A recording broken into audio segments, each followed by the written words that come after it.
ನಮಸ್ಕಾರ. ನಾನು ಸಿಗ್ಲಿ ಬಶ್ಯ, ಗದಗ ಜಿಲ್ಲಾ ಲಕ್ಷ್ಮೇಶ್ವರ ತಾಲೂಕು ಶಿಕ್ಷಣ ಗ್ರಾಮದ ಸಿಗ್ಲಿ ಬಶ್ಯ ನಾನು. ಹೀಗೆ ಸಿಗ್ಲಿ ಬಶ್ಯ ಹೇಳೋದು ಇಷ್ಟೇ. ಇನ್ನು ಕೆಲವೇ ದಿನಗಳಲ್ಲಿ ಈ ಸಿಗ್ಲಿ ಬಶ್ಯ ದಾವಣಗೆರೆ ಜಿಲ್ಲಾ ಜಗಳೂರು ತಾಲೂಕು ಒಬ್ಬ ಸಬ್ ಇನ್ಸ್ಪೆಕ್ಟರ್ ನಮ್ಮ ಸಿ.ಪಿ. ಸಿದ್ದರಾಮಣ್ಣ ಅವರು ಈ ಒಂದು ತನಿಖೆ ಸಿಗ್ಲಿ ಬಸ್ಸಿನ ಮೇಲೆ ಆರೋಪ ಒಂದು ತನಿಖೆಯಿಂದ ಸುಮಾರು 1 ಕೋಟಿ ಅಂದರೆ ಸಾವಿರಾರು ಪ್ರಜೆಗಳ ಹತ್ರ ಸಿಗ್ಲಿ ಬಸ್ಸ ಸಾಲ ಮಾಡಿದ್ರ ಬಗ್ಗೆ ಅವರೆಲ್ಲರೂ ಬಂದು ಈ ಒಂದು ನಮ್ಮ ಜಗಳೂರು ಸ್ಟೇಷನ್ಗೆ ಬಂದು ಎಲ್ಲರೂ ಬಂದು ದೂರು ಕೊಡಬೇಕು. ಎಲ್ಲ ದೂರನ್ನ ಕೊಡಬೇಕು. ಯಾಕಂದರೆ ನೀವು ದುಡ್ಡಿಗೆ ಸಾಲ ಕೊಟ್ಟಿದ್ದೀರೋ ಅಥವಾ ಬಂಗಾರಕ್ಕೆ ಸಾಲ ಕೊಟ್ಟಿರೋ ಅನ್ನೋದು ಬಸ್ಸನ್ನು ಒಂದು ಪ್ರೀತಿ ವಿಶ್ವಾಸಕ್ಕೆ ಕೊಟ್ಟಿರೋ ಅಥವಾ ಬಂಗಾರಕ್ಕೆ ಕೊಟ್ಟಿರೋ ಅನ್ನೋದು ಬಂದಲ್ಲಿ ನೀವು ದೂರು ಸಲ್ಲಿಸಿದರೆ ನಿಮಗೆ ನ್ಯಾಯ ಸಿಗುತ್ತೆ. ಯಾಕಂದರೆ ಸಿಗ್ಲಿ ಬಸ್ಸ ಕಳ್ತನ ಬಿಟ್ಟು 2010ರಲ್ಲಿ ಕಳ್ತನ ಬಿಟ್ಟೆ ಅಂತ ಸತ್ಯ ಹೇಳಿದೆ. ಕಳ್ತನ ಬಿಟ್ಟಿದ್ದೀನಿ, ಸತ್ಯವಾಗಿ ನಡೆದಿದ್ದೀನಿ. ಆದರೆ ನನಗೆ ಅವರೇ ಕರೆದು ಸಾಲ ಕೊಟ್ಟಾಗ ಆ ಸಾಲದ ರೂಪ ನಾನು 16 ವರ್ಷ ಹಾಗೇ ನಡ್ಕೊಂಬಂದೆ. ಸಾಲ ಮಾಡ್ತಾನೆ ಬಂದೆ. ಸಾಲನ ತಲ್ಲಿನ ಜೀವನನೂ ಮಾಡಿದೆ. ಕರ್ನಾಟಕನೂ ಸುತ್ತಿದೆ, ಅನುಭವನೂ ಪಟ್ಟೆ.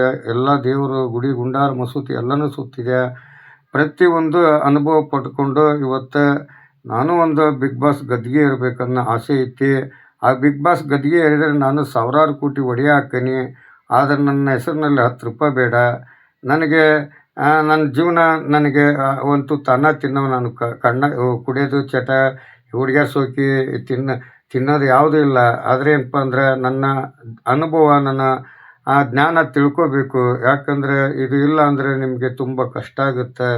ಸಿಗ್ಲಿ ಬಸ್ಸ ನಂಬಿ ನಾನೊಂದು ನಂಬರ್ ಕೊಡ್ತೀನಿ.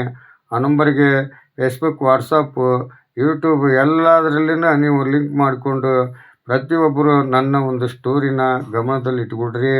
2014ರಿಂದ ಸಿಗ್ಲಿ ಬಸ್ಸ 2010ರವರೆಗೂ ಒಂದು ಭಾಗದಲ್ಲಿ ಒಂದು ಕತೆ ಆದ.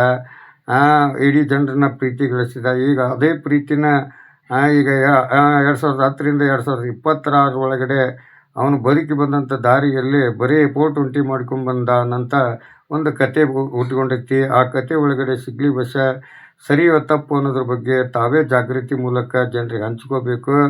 ಪ್ರತಿಯೊಬ್ಬರು ಯೂಟ್ಯೂಬರ್ಸ್ಗೂ, ಮಾಧ್ಯಮಗಳಿಗೂ, ಪ್ರತಿಯೊಬ್ಬರಿಗೂ ಈ ಒಂದು ದೇಶನ ಕಟ್ಟಬೇಕು, ದೇಶನ ಬೆಳೆಸಬೇಕು, ಈ ದೇಶನ ಉಳಿಸ್ಬೇಕು, ಪ್ರತಿಯೊಂದು ಜಾತಿ ಧರ್ಮನ ಕೂಡಿ ಬಾಳಿಸ್ಬೇಕು ಅನ್ನೋ ತತ್ವ ಇದ್ದವರು ಈ ಸಿಗ್ಲಿ ಬಸ್ಸನ್ನು ಫಾಲೋ ಮಾಡಿರಿ.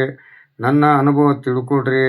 ನಾನು ಯಾವ ರೀತಿ ನಡೆದು ಬಂದೆ, ಆ ನಡೆಯ ದಾರಿಯಲ್ಲಿ ಏನೇನು ಸಿಕ್ಕು, ಎಂತೆಂಥವ್ರು ಸಿಕ್ಕು, ಏನೇನು ಆಗಂಥ ಘಟನೆಗಳಾದವು ಎಲ್ಲ ವಿವರವಾಗಿ ನಾನು ಇದೇ ಜಿ ಕನ್ನಡ ದಾವಣಗೆರೆ ವರದಿಗಾರರ ಮುಂದೆ ನಮ್ಮ ದಾವಣಗೆರೆ SP ಅವರಾಗಿರಲಿ, ಅಲ್ಲಿ ಪತ್ರಕರ್ತರುಗಳಾಗಿರಲಿ, ಅಲ್ಲಿ ಪೊಲೀಸ್ ವ್ಯವಸ್ಥೆಗಳಾಗಿರಲಿ, ಪ್ರತಿಯೊಂದು ದಾವಣಗೆರೆ ಈ ಜಗಳೂರು ಎರಡೂ ಒಂದು ಇತಿಹಾಸದಲ್ಲಿ ಈ ಸಿಗ್ಲಿ ಬಸ್ಸಿನ ಜಾಗೃತಿ ಕೊಟ್ಟರೆ ಅಲ್ಲಿ ಸೊಪ್ಪು ಮಾರೋರಾಗಿರಲಿ, ಮೊಸರು ಮಾರೋರಾಗಿರಲಿ, ಅವರೆಲ್ಲ 5,000 ರೂಪಾಯಿ ದುಡ್ಡು ಕಟ್ಟೋದ್ರಿಂದ ಹಿಡಿದು ಪ್ರತಿಯೊಂದು ದಾವಣಗೆರೆ ಹೆಂಗೆ ಹುಡ್ತು, ಶಾಮನು ಶಿವಶಂಕರಪ್ಪ ಹೆಂಗೆ, ರಾಜನಾರಾಯಣ ಹನುಮಂತಪ್ಪರು ಹೆಂಗೆ, ಬಡ್ನಿ ಶಿವಪ್ಪ ಹೆಂಗೆ, ಜಿಗಳಿ ರುದ್ರಗೌಡ್ರು ಹೆಂಗೆ, ಸ್ಟಾರ್ ನಾಗಪ್ಪ ಅವ್ರು ಹೆಂಗೆ, ಚೆನ್ನಪ್ಪ ಅವ್ರು ಹೆಂಗೆ, ಚನ್ನಬಸಪ್ಪ ಅವ್ರು ಹೆಂಗೆ, ಕಾಡಪ್ಪ ಅವ್ರು ಹೆಂಗೆ, ಹೀಗೆ ಪ್ರತಿಯೊಂದು ಯಾವ್ಯಾವ ಸರ್ಕಲ್ ಹೆಂಗೆ ಅನ್ನೋದು ಸಿಗ್ಲಿ ಬಸ್ಸ 1986ರಿಂದನೇ ಕಳ್ಳ ನಾನು ಆ ದಾವಣಗೆರೆಯಲ್ಲಿ.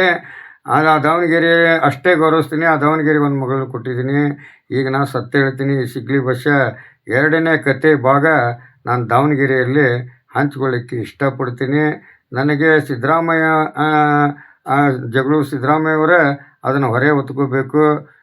ಅದನ್ನು ಸರಿಯೋ ತಪ್ಪು ಅನ್ನೋದ್ರ ಬಗ್ಗೆ ಸಿಗ್ಲಿ ಬಸ್ಸ ಅಪರಾಧಿನ ನಿರಪರಾಧಿನ ಅಂತ ಅರ್ಥ ಮಾಡ್ಕೊಂಡು ನನ್ನ ಮೇಲೆ ಕತೆ ಬರೆದ್ರೆ ನಿಜವಾಗಿ ನನಗೆ ಶಿಕ್ಷೆ ಆದರೆ ಖುಷಿ ಪಡ್ತೀನಿ.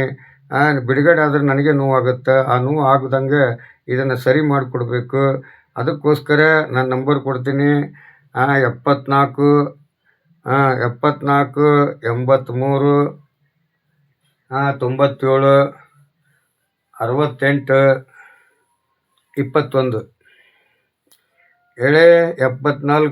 21 74 83 97 68 21 siglybusha.com ಇದನ್ನು ನೋಡಿಕೊಂಡು ಪ್ರತಿಯೊಬ್ಬರು ನನ್ನ ಸ್ಟೋರಿ ನೋಡಿಕೊಂಡು ಕೆಲ್ ಹೊಡಿತಿರೋ ಬೈತಿರೋ ಅಥವಾ ಗ್ರೇಟ್ ಅಂತಿರೋ ನನಗೆ ಗೊತ್ತಿಲ್ಲ.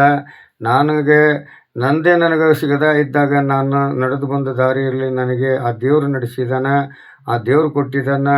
ನನಗೆ ಹಸು ಅನ್ನೋದು ಇಟ್ಟಿಲ್ಲ. ಸುಡುಗಾಡ್ದಾಗಿದ್ರು ಅನ್ನ ಸಿಗ್ತೈತೆ ಅಂತಂದು ಅಕ್ಷಯ ಪಾತ್ರೆಗೆ ಕೊಟ್ಟಿದ್ದಾನಂತ ತಿಳ್ಕೊಂಡು ನಡೆದೆ. ಈಗ ಅದು ಕಳ್ಳ ಯಾವತ್ತಿದ್ರು ಹೊರಗೆ ಬರಲೇಬೇಕು. ಅದು ನನಗೂ ಗೊತ್ತಿತ್ತು. ಬರಬೇಕು. 1ನೇ ಭಾಗ ಮುಗೀತು. 2ನೇ ಭಾಗನ ಇದನ್ನೇ ಕತೆ ಹೇಳಿದಾಗ ಆವಾಗ ಮುಂದೆ ನನಗೆ ಗದ್ಗೆ ಕೊಡ್ತಿರೋ ಅಥವಾ ಕೆರ್ಲು ಹೊಡೆದು ದೇಶ ರಾಜ್ಯ ಬಿಡಿಸ್ತಿರೋ ಅದು ನಿಮಗೆ ಬಿಟ್ಟಿದ್ದು. ಜೈ ಹಿಂದ್, ಜೈ ಕರ್ನಾಟಕ, ಜೈ ಕನ್ನಡ, ಜೈ ಶ್ರೀರಾಮ್, ಜೈ ಭೀಮ್.